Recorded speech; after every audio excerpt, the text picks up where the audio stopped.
Merhaba arkadaşlar, yepyeni haberlerle karşınızdayız. Burak Özçivit ve Fahriye Evcen Bodrum'da yaz sezonunu açtı. Bir süredir yeni evlere taşınma telaşı ile uğraşan ünlü çift, taşınma işlemleri bitirir bitirmez soluğu denizde aldı.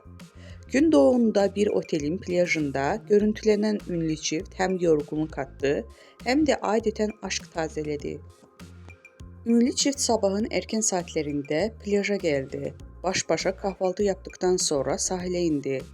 Eşyalarını bırakır bırakmaz kendilerini denize attılar. El ele girdikleri denizden bir an olsun ellerini birbirinden ayırmadılar. Burak Özçivit eşi Fahriye Evcen'e sürekli bir şeyler anlattı. Evcen de eşine kahkahalarla karşılık verdi.